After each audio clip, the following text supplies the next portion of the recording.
administrative stuff for us and order processing. So do a lot of the customers there.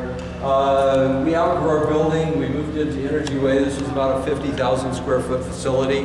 Worked out real well for us. TDI did the rollout, and I was very impressed.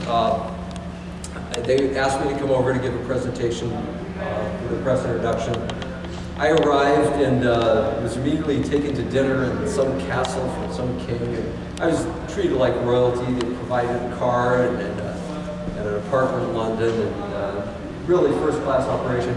They had a fantastic press briefing. Their press briefing had like 40 journalists. There was no room in the standing room only again. So they did a great job. They got a cover story from that introduction. You see Personal Computer World, which is the biggest magazine in England at the time. And it was a very positive article for Sage. And their sales ramped at a faster rate than ours did domestically. And they did a really great job with the marketing. I even discussed with Roger hiring at one point. I figured it would be shooting my favorite customer in the foot, so I didn't do it. But again, very good stuff.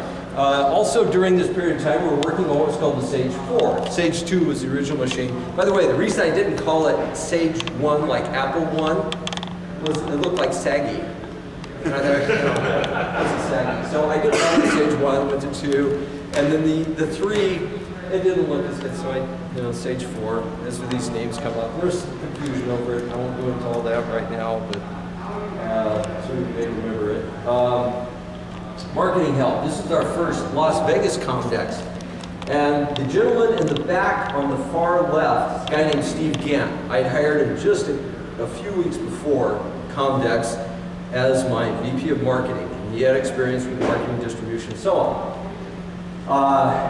And he seemed to do well with people, talk to the customers. You can see he's working the floor. The Monday morning after I got back from Comdex, he surprised me. He said, we have a whole new marketing program. I've hired 6 distributors across the United States. They each get a cut of what all the dealers are buying, and I've already sent them initial shipments of computers. And I thought, what is going on? I hadn't heard anything about this. It turns out these are all guys who just wanted to get the computer business. They had no resources. They brought nothing to the party. I ended up writing a letter saying this guy had acted beyond his authority. I fired Steve Gant. I took over marketing myself again. Kind of the turbulence of the time. Something else happened in this process. All of these guys said, that's fine, we understand, except for one guy. One guy in Texas named Dave Winstanley. And he said, now, deal's the deal. I'm a distributor for Texas. I want all those royalties. He wanted, everything we sold in, I forget, several states around Texas. And I said, no, this is unreasonable. And furthermore, I want you to pay for these computers I shipped you. It didn't go over well. He actually flew out to Reno. He's a nice guy, just went back off the position. So we moved along. But Winstanley would be back later on. During this process, Rick Chris is working aggressively to help fund the company. We were essentially growing at 25% per month, which doubles every 90 days. And so the growth is fantastic. That kind of growth sucks up a lot of cash. Rick had gone out and got 80 days terms with our parts vendors, which I'd never heard of before. And he also got a bank line, a $1.6 million bank line, which helped us fund the growth of the company. And he also brought in a number of investors. One of them was a guy he introduced me to, Mike Coleman. Some of you know the history, know that Mike founded Mitel in Canada. And at this time, he just sold to Mitel for about $300 million. And so Rick said, hey, we have an appointment in Ottawa. So we flew up to Ottawa. And some people met us at the airport with a long black car. And they apologized for not having the helicopters because of the weather. So we thought it was a joke at the time.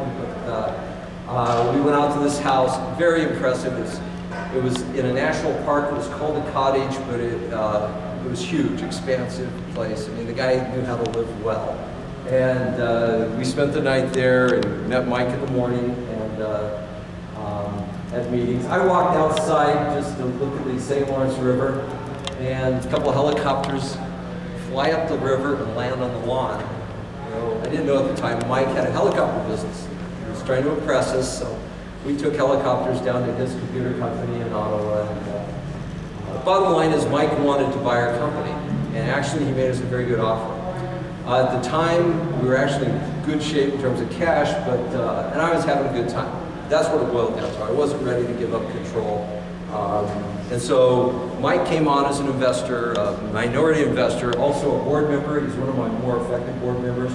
You may be aware, Mike went on to found Corel. With Corel Draw was his next big product, and he was very successful with that company as well. Mike's had a lot of successes, and he's a very, very impressive guy technically. Not long after that, we had our first $1 million month, which was exactly 1 year after we began production. Our revenue exceeded $1 million for June of 1983, so we had a picnic. And that was actually the rapid growth phase of our business. Things they didn't level off, but they became a bit more volatile. We had other $1 million months after that, but that essentially became our run rate. It was in the $750,000 to $1.1 million per month was roughly the volumes we were doing for the next several years, actually.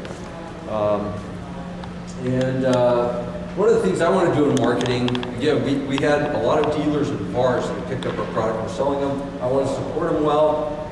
We've done very well in the Boston area, so I opened a sales office in Boston.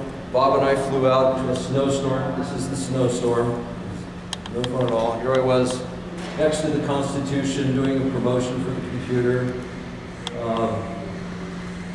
Marketing became my focus at the time because I still hadn't found my marketing guy until I hired this guy with the glasses on the left. His name is Ken Kinkle.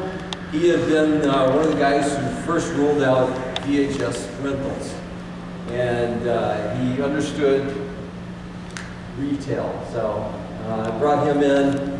He, however, didn't understand computers, and he brought some other people. We were all here at a regional meeting, and brought in Bill Delaney, who was on the back right side, who very quickly became my new VP of marketing. And he was with us for several years, did a great job. He was a guy who brought Dick Cavett to Apple, and had been with Burst and Marsteller. So that was my new marketing push. Bob here, if some of you may have seen that picture, bolted his computer to the side of the desk. That's so Al wouldn't ship it. Because Al was going around pulling computers off the desk, shipping them when he was trying to meet his quotas. So Bob bolted it down so it wouldn't get shipped. So that was what's happening there. About this time, Pinnacle showed up again. This is Dave Winstanley from Texas. He had cloned our computer, which was a popular business plan at the time. Remember, the IBM PC got cloned very quickly. Well, the Sage got cloned. It was called a Pinnacle. And he literally cloned the ROMs, too. And he didn't bother to take the copyright notices out, which became an important element in our lawsuit. Also, Paul Lehman gave me a call, said, you know, I'm not crazy about working for Don. And so I hired Paul back from Don Lear. Don thought he bought the design, but he bought Paul. Paul really didn't know that much about my system design, and so it hasn't succeeded. Paul came back and helped us design the next generation, which became the Strike product line. Here I am doing a sneak preview, and oh, we had another thing here to see. Oh, computer is going backwards. Oh yes. This was I think with Bill Gates and Jobs, who I met at a Release 1 conference. Actually, I was trying to get Bill Gates to do a port of a 32-bit operating system for the 68,000 computer. I was unsuccessful at that. The same conference, I was trying to sell Steve Jobs a product that Wilbur and I came up with called Nod, which tracked head movement for mouse control. Actually worked very well, and we had a patent process. And indeed, Jobs brought the technology into Apple. Unfortunately, the Apple product did not get green-lighted that originally, you know, the Nod people, the Nod group had been working with it on. So that was early on. This also, there's a section in the post here. I hired essentially what was become my wife. She became our product manager. We got married during this period of time. Some of that history is here. This is our team. At the maximum, we have about 100 employees. And if you click on that photo from the blog, you can actually see the detail.